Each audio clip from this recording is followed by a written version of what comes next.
Hi, good to see you. When Edith Marshall had her birthday, she took a cruise to the Bahamas. She was an older woman with no material possessions and dressed in very simple clothes. Although her ticket was for a luxury suite, when a millionaire humiliated her in front of the other passengers, she revealed why she was there and who she was. Her son, leaving everyone speechless. Mrs. Marshall had never been on a cruise before. Despite living in Florida, a state famous for its beaches, she had not been to the coast in years. With the economic recession and her retirement, the life had become problematic in recent years, which made it difficult for her to enjoy it. She paid her taxes and maintained the house herself, which consumed almost all of her income, but that day she had her birthday and she was going on a cruise to the Bahamas. It turned out that this was not an ordinary cruise ship, was a luxury ship with swimming pools, casinos, suites, and top-quality food, an environment frequented only by very wealthy people. And in this case, an older woman who had saved for years to pay the fare would be Edith's first time on a cruise ship. Place that she had only seen on television on the internet. She didn't know what to expect, but she was determined. When she got out of the taxi and arrived at the port of Miami, she had no idea what to do. She looked around looking for signs or employees who could help her, but everything she saw were happy, well-dressed people surrounded by friends or family. Everyone seemed to know exactly where they were going, as if boarding a luxury cruise ship was something they did every day. But neither her age nor the fact that she was alone discouraged her after. Even though being there might seem intimidating, it was also a significant personal achievement for her. It would be her first time traveling out of the country, and being able to do so on that particular luxury cruise ship was something she had wanted for years. A bell rang and lines of people began to form. Boarding there were long and short lines, but Miss Marshall had no idea what the difference was between them. So she got into the closest one. With each step, she pushed her luggage forward with some effort. No one. She wanted to help the old woman. By chance, she was the most simply dressed person there. She thought she might make friends, but it didn't seem like anyone wanted to talk to a simple old woman like her. Before handing their tickets to the boarding inspector, everyone in her row had to go through a metal detector. When it was her turn, the alarm went off, scaring the woman and attracting the attention of all the passengers in all the rows. At it, she felt very embarrassed, especially when a security told her to leave the line and be scanned. The older woman stood there with her arms open while the guard looked for possible illegal items she might be carrying. The whisper grew louder as the line stood still. Finally, a young woman commented it had to be a woman. Greater truth. The guard then discovered the cause of the alarm activation. Edith had a bunch of keys hidden in her stocking. Every time she left the house, whether to go to the market in another city, she kept the keys in her socks, and this time it was no different when they saw the older woman taking off her old shoes so that the security guard could take the keys out of her stocking. The people in line began to laugh at her and make fun of the lady's embarrassment. Marshall grew up and felt like she had no choice but to stay with her head down. She had never experienced anything like that before. It was just some keys. What was the problem? She was finally able to move towards the counter where her ticket was checked. The inspector examined her and the document she had handed in. Are you really did? Marshall asked, taking her measurements. Is this really your ticket? She answered yes and showed her ID. Looking incredulous, the inspector called a supervisor. The supervisor looked at the ticket and then at the old lady suspiciously. Once again, the line was stopped because of Mrs. Marshall. The giggles increased. Some women crossed their arms, tapped their feet impatiently. The older woman had no idea why this was happening and could only hope that the men believed her. Then the supervisor suggested, well, you can board, but you are in the wrong row. This is only for executive passengers. It is right there for premium passengers. She explained. The women behind her opened their eyes. What is happening? How come such a humble person has a premium suite? She said. Something is wrong here. Look at her shoes, another exclaimed. Mrs. Edith felt embarrassed by the comment, so she apologized to the supervisor and went to the other row, which was much smaller and had even better dressed people. She showed her ticket to the inspector and was allowed to board. The judicious looks bothered her, but she couldn't do anything about it. Others didn't even seem to notice that she was there. It was as if she didn't exist at all.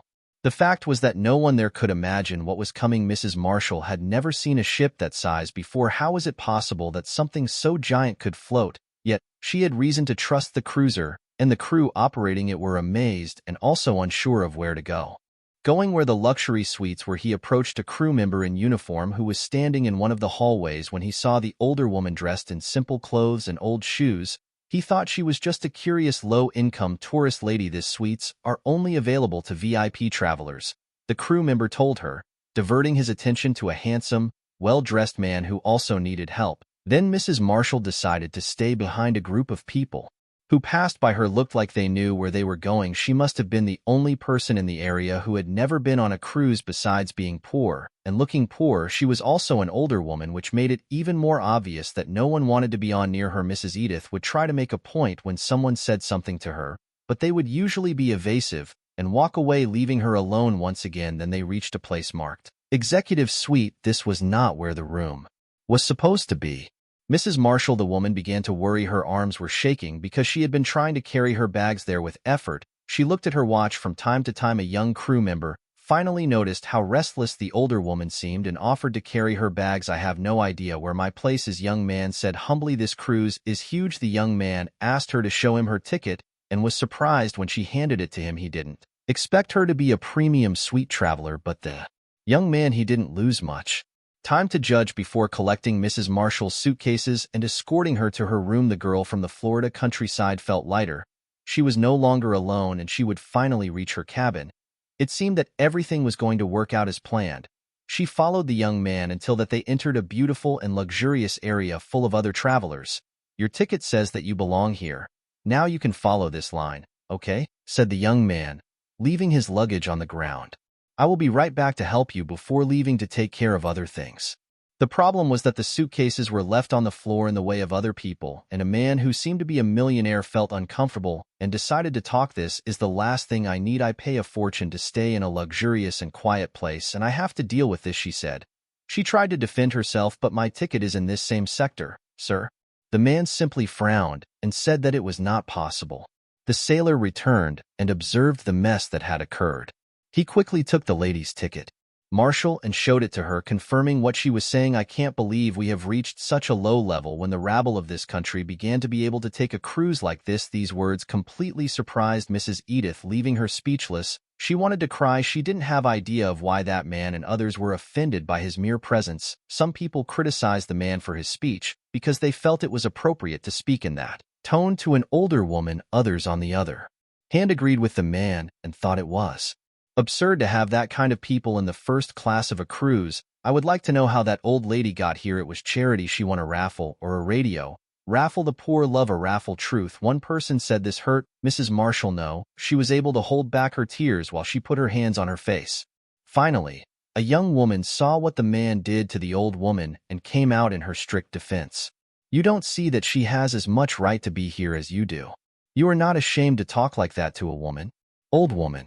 They would talk to her that way if it were her mother. Suddenly, everyone started talking. The masked wing of the cruise ship turned into an arena with rich people arguing and attacking each other. Feeling defeated and tired, the older woman left her suitcases in a corner and walked away from that place. Had given up on finding her cabin. The sailor who had just helped her asked everyone to calm down before approaching the old woman to do the same. Edith's voice was shaking and she was suffocated. Finally, the sailor took her to an armchair in the hall and helped her sit down.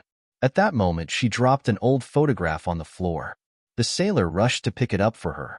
He saw that there was a child in the photo and returned it to her. "Ma'am, this must mean a lot to you." "It wasn't there. In his luggage, not in his wallet, but in his pocket," he commented. "He must really like the boy in the photo." Mrs. Marshall took the photo again and looked at it lovingly, caressing the face printed on it. Then she smiled for the first time since she arrived at the port of Miami. "This is my son right here," he replied proudly. "He is a captain. The boy in the photo is in charge of this cruise today." Everyone who was arguing stopped when they heard this. Suddenly, they were caught by the mystery that was now emanating from that humble old woman who did not she had good shoes or proper dresses, but she was the mother of the most important man on that ship. Then, without taking her eyes off the photo, she began her story. Mrs. Marshall was from a low-income family in the south of the country.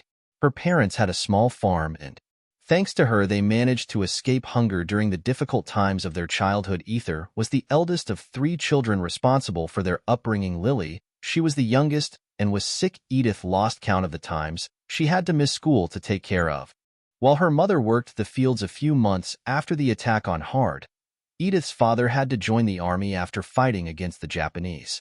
They sent him to the war front in France, from where he never returned. However, he had given up his eldest daughter A gold pendant that he had inherited from his grandmother before leaving the country caused Edith to promise that she would keep the heirloom until he returned as a hero, except that the man returned inside a coffin covered with a flag, and Edith was unable to return the pendant to him. After this tragedy, the family was never the same until the day she died. Edith's mother remained a widow who constantly missed her husband. When Edith was years old, she believed she would never marry. However, it was in that moment when Walter, a handsome, hard-working man in his early years, the type who gets up early and is neither too serious nor too stupid, crossed her path. He knew the area like the back of his hand. Edith only had a little experience in relationships, but she thought that Walter was the Prince Charming she deserved and the man treated her well. They began to prepare to get married a year after meeting each other for the first time. However, Edith's life would be turned upside down by another tragedy. One winter, Lily became seriously ill and Edith assumed she had the flu, but the girl's condition did not improve, and she seemed weaker every day. When Walter finally took her to a doctor in the city, they discovered that Lily had pneumonia. Walter took it upon herself to take the girl to a city hospital in her home. Lily was admitted to intensive care. As soon as he arrived 2 days later, Walter began to feel weak and had difficulty breathing. When he went to the doctor, he discovered that he had also contracted the disease, probably while traveling with his sister-in-law. Lily succumbed to her illness on Sunday morning as Walter fought to stay alive as long as she could. She finally died. Now there was only Edith and her mother. The only things left were Walter's truck and an old farmhouse. When Edith began to feel sick, both of them were still in mourning. She quickly realized that she was expecting a child. She wanted to be happy with all her might, but she wasn't sure if she was capable of being happy at that moment. But yes, with her pregnancy, always counting on help from his mother, who became stranger as the months passed after the child was born. Edith had little genuine happiness to enjoy. His mother was eventually diagnosed with dementia. Sometimes she would simply forget things. At other times, she would become aggressive, blaming Edith for the poverty and abandonment in which they lived. Ken's son grew up strong and healthy, much like his father, but his safety was constantly threatened by his grandmother, who had more and more episodes of crying and anger. Living with his mother had become a nightmare for her, so she made the most heartbreaking and difficult decision of her life. Unable to abandon her mother to a miserable and lonely old age, she gave him a young couple of farmers who could not have children, were heirs to a fortune, and they would give the safe and complete life that she could never give her. It was like losing an arm, leaving the child with them, but she had no choice. A few years later, Edith's mother passed away. The woman even returned to look for the farming couple, but they had sold their properties and they had moved to another continent with no resources, and in a time when even making a phone call was practically impossible. Edith was never able to track down the boy. She blamed herself for her decisions and never stopped looking for someone who might know something. She just prayed all nights to make her well and forgive her. Very recently, Edith learned what had happened with whom. She got help from a non-profit organization to complete an exhaustive investigation that finally reached a conclusion. Who was now the captain of the same luxury cruise ship she was on. The organization helped her raise funds for a premium suite ticket so she could be as close to her son as possible. It had been decades since she had waited for this moment, and now she was standing in the lobby of the ship surrounded by chaos. I still don't know if I will be able to meet him, what that meeting will entail. However, at least I know what happened to him and that he is safe. That is enough for me, declared Eddie. I can leave this life now. Everyone around her was silent, savoring every word of her story. Some expressed remorse for her comments. Others were crying. Some people were reflecting on their own lives up to that moment. However, no one could remain indifferent to the words of the old woman with worn-out shoes.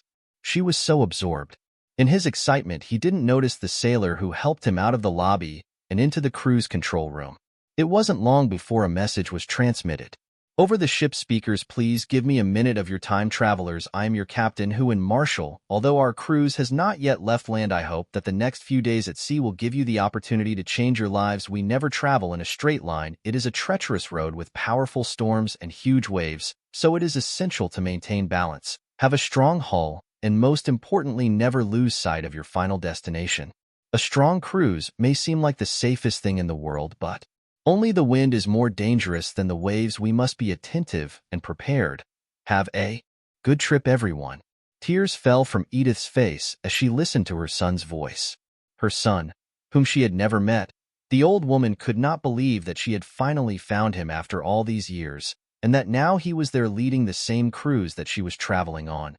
It was then that everyone on the ship, including those who had judged and belittled her, realized the true story behind the humble woman with worn shoes. Were moved by her sacrifice and her unwavering love for her son. The old woman, now emotional and overwhelmed with emotion, was escorted to her luxurious premium suite by the sailor who had helped her, had found her son, and the journey he had beginning with humiliation and judgment. It had transformed into a moving experience she would never forget.